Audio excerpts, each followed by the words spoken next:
What is the perfect slice of life? You know, a lot of people would say that it's all subjective, and that ranking an anime as perfect is just as stupid as power scaling Reze versus Bakugo. And for quite a long time, I agreed with that. Until I witnessed a principal suplex a deer. Would you believe me if I told you this was peak? Kyoto Animation is one of those studios that just can't miss. From tearjerkers to comedies, every project they touch is somehow pure cinema. They're like the Otani of the anime industry. The studio is well known for its incredible creative direction and its brilliance in adapting source material, as shown with series such as Violet Evergarden, Clannad, and A Silent Voice. All of these series break your hearts and hold a plethora of substance. However, Nichijou and City are amongst those as some of their most acclaimed works. Why is that? What made people choose to rate these so high? I don't know. Nichijou and City aren't series that need villains or world-ending premises to make you give a fuck. Sometimes all you need is a yaoi-loving fanatic's failures, steel ball run but with landmines, or some gonsu gonsu.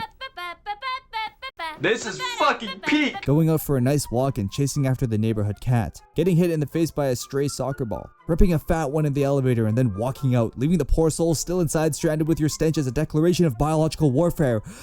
These are all things that we may not have found all that entertaining in the moment, but looking back on it, we might have an exaggerated view of how it really went now.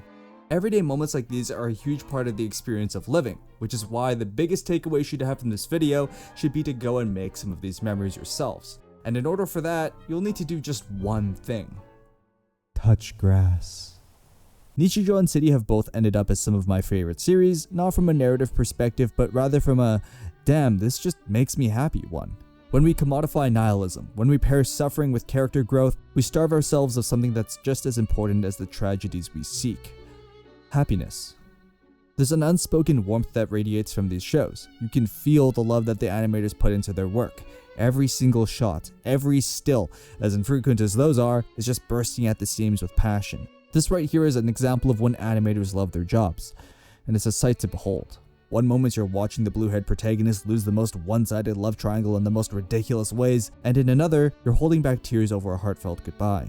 These shows do feel like going back in time to a point where worries weren't present, but it also doesn't stray away from reminding you of the harsher moments of life that do exist, as seen when Eri and Matsuri have to say goodbye to each other.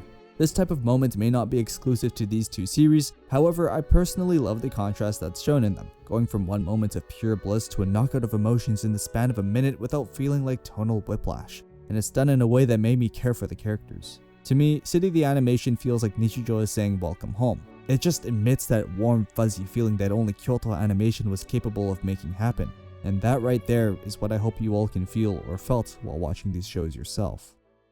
Now, even though City is the successor to Nichijou, that does not mean it feels like a copy of it. Both of them have their charms, but something I really like about City is how smoothly we pan from one character to another. It just feels natural, like Dark Souls 1 map smooth at some points. It really does make the city feel alive, and after I'd finished the series, I found myself yearning for more. I should really take my own advice and touch some grass. Everything feels connected. Characters don't just disappear for good, and little things that happen somehow have the potential to snowball outside of your view. Nichijou and City are both what I consider perfect slices of life. They're what I think of when someone brings a genre up. Just heartwarming scenes, nonsensical antics, and your occasional sad moments, all wrapped up in some beautifully unique animation. Don't get me wrong though, I didn't make this video to compare these series. I'm doing this more so to appreciate them for what they really are. Pure, unadulterated fun. But I will say, if there is one thing that I don't see enough appreciation for in these shows, it's gotta be the music. This video so far has almost exclusively used these two shows as OSTs, and man, they just warm my heart up so much. I know I've said that a couple times now, but it just really does feel like an everyday soundtrack. Like, just imagine walking to a convenience store with a Pocari, or if you're a weirdo, an Aquarius on a nice summer day with these playing in the background. I did that, except I'm in Canada and it's about to be winter, so everything is dying. Yeah, it wasn't that magical, but still, a man can dream. Oh, and there's one thing I want you to be aware of. Nichijou's soundtrack was made by Naomi Yuji. Yeah, Naomi Yuji. One of Ghibli's composers made this. How on earth did they convince this man to go from making music for blockbuster films to a gag anime? And what I love even more is that for City the Animation, they went the exact opposite direction and hired a small indie band known as Piranhans. And in both cases, the music ended up being phenomenal. They have their own distinct styles and charms, and I love that the directors were willing to hire people with talent, not just people with mainstream appeal. And what really amplifies all of this is the fact that Kyoto Animation's team really did put a lot of emphasis on making not only the animation and music beautiful, but also the colors and stylization. These two might be the purest forms of animation in the industry. I mean, one of them is quite literally called City the Animation!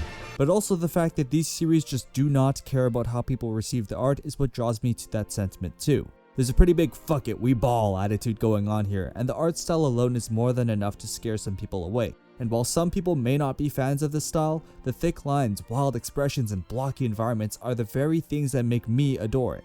Everything is simplified, paired with minimal shading on the characters, allowing the animators to go absolutely wild during action sequences. But these traits don't take away from the look. If anything, they amplify it. There's a reason why there's so much detail within the characters' expressions, and there's a reason why animators had the time to assist in making a whole ass 12-minute musical. By letting the stylization be free, by letting animators be loose with their work, they're able to add charm in a multitude of ways without going absolutely mental. But we can't talk about the stylization without bringing up the colors. Now, one of my favorite series that utilizes color stylistically is JoJo's Bizarre Adventure, but City the Animation, despite not being especially flashy like JoJo's, ends up being a pretty close second in this aspect. I just love how every scene feels energetic and childlike, like the drawings I made as a kid in elementary school came to life. The colors help amplify the aforementioned feelings of simpler times and carefree bliss, resulting in some gorgeous creative direction that I haven't seen from any other anime. And Nichijou is no less privy to this. Nichijou loves to use pastel colors to help establish a spring or summertime atmosphere. I especially love how in Nichijou's case with its interstitials, they go the exact opposite direction and make some muted scenes with calm scenery to help add contrast to the pastel colors. It helps bring a bit of peace into the overstimulating mix, but they also open up the world in their own unique ways. For example, this scene showcases a bustling train station, a life that these characters will all eventually grow into. And then there's also this somewhat unsettling scene of a woman heading home alone as she goes up a rumbling elevator. These interstitials do nothing aside from just opening up the world, and yet in a weird kind of way, their bleakness or sometimes pure randomness makes the series all the more endearing. To be pretentious, I felt the need to hold on to the moments that were there before. It's, in a weird way, a wake-up call, a slap back to reality, a brief moment of realization to remind you that what you're watching isn't reality, but rather escapism. No! Notice how I almost made that section sound like it had substance to it? Ladies and gentlemen,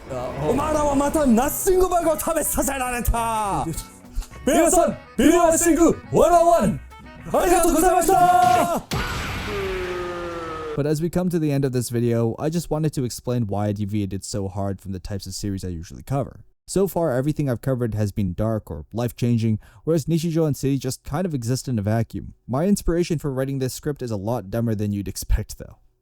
A huge reason why I wanted to cover these series is because of two characters in a very small indie game known as Genshin Impact.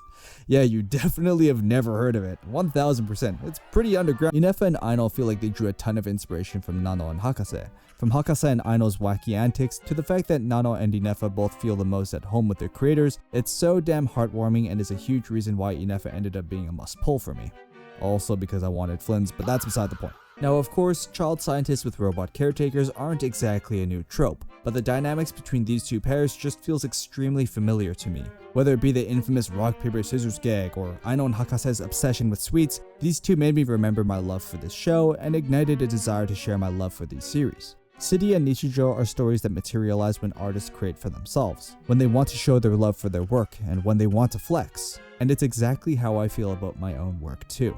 There's an unsaid connection between myself and the creators of this series that really speaks to me. Not to be parasocial or anything like that, but I think any creative can understand spending 10 hours on a 3-second scene for absolutely no reason, and City and Nichijou showcase that consistently with their pointless gags and insane animations. It almost validates my horrible work-life balance because to me, what I create, all of my work, that is my life. Nichijou ended up being a commercial failure, a terrible business move in the minds of the suits, yet they still went ahead a decade later and made City.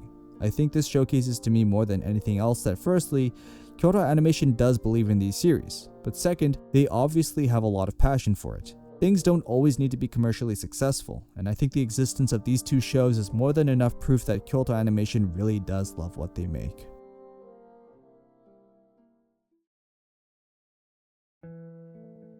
I wouldn't even be here talking about the show if it weren't for Kyoto Animation and Arawi Keiichi, so I wanted to give them their flowers and treat this entire video as a sort of tribute to them. The arson attack that happened in 2019 really did hit the anime community pretty hard. To see one of the few studios with a proper work-life balance get hit by such a horrifying attack was terrible news to hear of. Kyoto Animation helped make a lot of our childhoods with these shows. They've always stood as a pillar of goodwill in the anime community, and the awful things that happened to the workers there is enough to make anyone's skin crawl. Yet here they stand, still working hard, pushing past what happened 6 years ago in the efforts to make better work than ever before. That in itself is inspiring. To get hit by that attack right before the pandemic and still come out standing strong is heroic in its own right. Thank you Kyoto Animation and Arawi Keiichi, and thank you to all the workers who made these series possible. You made all of our childhoods just a little bit better.